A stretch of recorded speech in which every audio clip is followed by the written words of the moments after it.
उस क्लासेस में कैसे उसे सभी स्वस्थ मस्त ज़बरदस्त होंगे। तो साथियों, आज हम पढ़ने वाले हैं हमारे हिंदी विषय के तीसरे पाठ, जिसका नाम है हिमालय की बेटियां।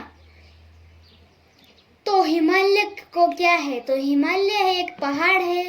तो इसकी बेटियां कौन होगी, तो इसके बारे में आज हम पढ़ेंगे। तो इससे पहले हमारे चैनल पे हिंदी के 2 पार्ट आ चुके हैं। आप वो प्लेलिस्ट में जाकर देख सकते हो, आपको ऊपर आई बटन में मिल जाएगी। आप ऊपर आई बटन में जाकर देख सकते हैं। और इंग्लिश का दूसरा पार्ट लगभग पूरा हो गया है। गणित के भाजकता और कोण वाला टॉपिक पूरा हो गया है। तो आज हम हिमालय की बेटियां यानी हिंदी का तीसरा पार्ट आज हम पूरा करने वाले हैं। तो चलिए बिना देरी के आज का पार्ट शुरू करते हैं। अभी तक मैंने उन्हें दूर से देखा था। पहले मैं इसके कवि बता दूं, इसके कवि कौन है। तो इसके कवि है जन कवि नागार्जुन जी है इसके कवि। तो चलिए पाठ को शुरू करते हैं। अभी तक मैंने इन्हें दूर से देखा, यानी जो जन कवि नागार्जुन है, उन्होंने हिमालय की बेटियां यानी हिमालय की बेटियां कौन हो गई, तो हिमालय से निकलने वाली नदियों को इस पाठ में हिमालय की बेटियां कहा है। अभी तक मैंने उन्हें दूर से देखा था, यानी हमें हिमालय को अभी तक हमने दूर से देखा था।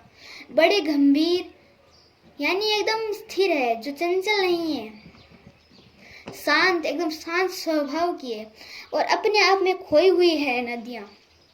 ये नदियाँ बड़ी गंभीर है। जब हिमालय से निकलती है तो ये नदियाँ बहुत गंभीर है, शांत है और अपने आप में खोई हुई लगती है।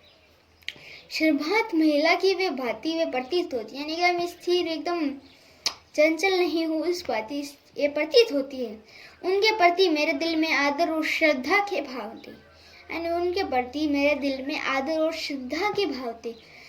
माँ और दादी, मौसी और मामी की गोद की तरह उनके धारा में डुबकियां लगाते थे, यानी जिस प्रकार हमें माँ और दादी, मौसी और मामी, इन सब की गोद में हमें शांति प्राप्त होती है, तो इसी प्रकार हिमालय की बेटियों को हिमालय में शांति प्राप्त होती है। जब हम इसमें डुबकी लगाते हैं तो हमें एकदम शांति प्राप्त होती है।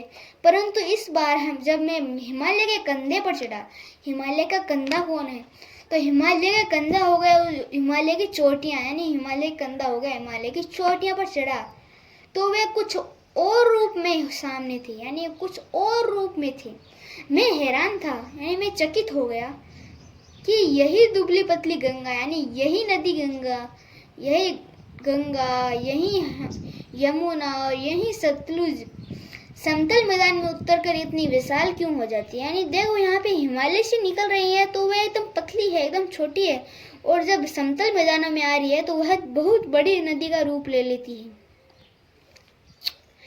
इनका उछलना और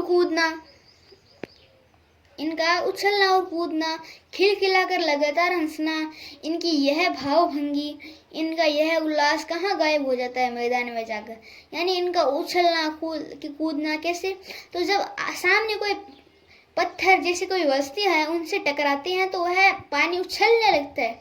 इसी प्रकार यहाँ बताया गया इनकी भावभंगी, यानी इसके भाव, जब किसी कठोर सतह से यह टकराते हैं तो इसके भाव, इनका यह उल्लास, यानी ये उल्लास कहाँ गायब हो जाता है मैदान में जाकर। किसी लड़की को जब मैं देखता हूँ, किसी कली पर जब मेरा ध्यान अटक जाता है, यानी मैं किसी कली पर, लड़की पर देखता हूँ और किसी कली पर, यानी पौधे की कली है उस पर मेरा ध्यान अटक जाता है, तब भी इतना कौतूहल और विस्मय नहीं होता है जितना कि इन बेटियों की बाल लीला देखकर। कौतूहल क्या होगा? कौतूहल यानी जानने की इच्छा, यानी उत्सुकता। तो जब भी इतनी जानने की इच्छा नहीं होती लड़की और जब कली को देखकर, जितनी इन हिमालय की बेटियों को देखकर होती है। और इन बेटियों की बाल लीला, यानी बाल लीला क्या होती है, यानी बच्चों का जो खेल होता है उसे बाल लीला कहते हैं। कहाँ ये भागी जा रही है, यानी ये नदियाँ हैं, ये कहाँ भागी जा रही है, वह कौन लक्ष्य है, यानी इनका क्या लक्ष्य है जिनसे इन्हें बेचैन कर रखा है, यानी जिन्हें इन्हें बेचैन कर रखा है उन्हें पाने के लिए।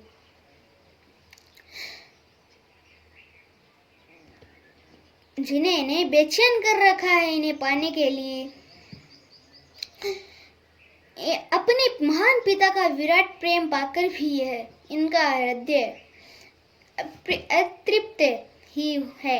यानी इनका विशाल पिता कौन हो गया? इनका विशाल पिता हो गया हिमालय। इनका विशाल पिता का विराट प्रेम यानी प्रेम लाड लड़ा, तो ये सब पाकर भी ये नदियां अतृप्त है, यानी इनका हृदय अतृप्त है। तो वह कौन होगा जो इनकी प्यास बुझा सकता है? यानी ये पाकर भी वह कहाँ चली जा रही है?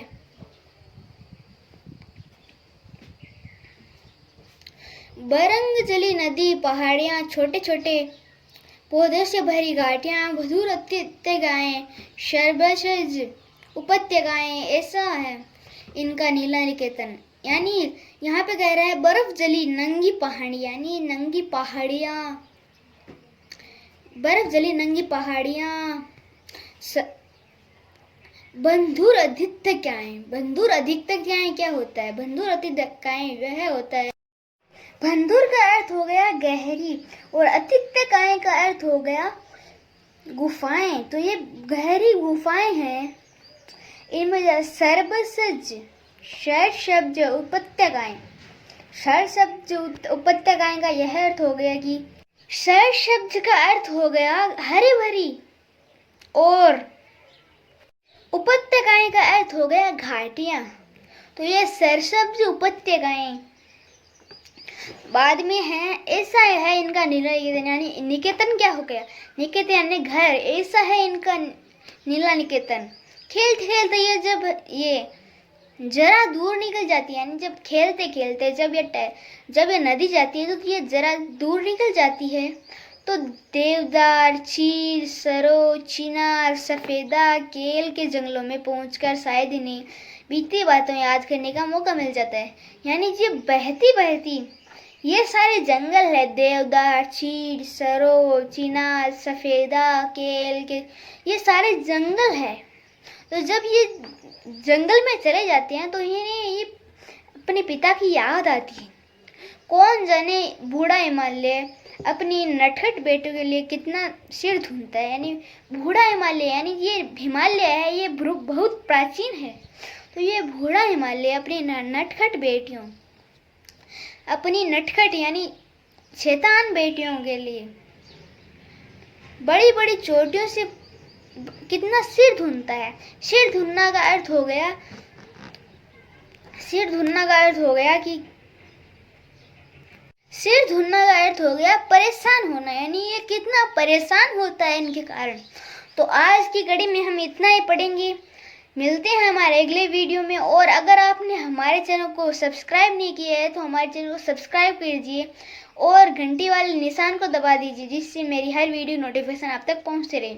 तब तक के लिए जय हिंद, जय भारत।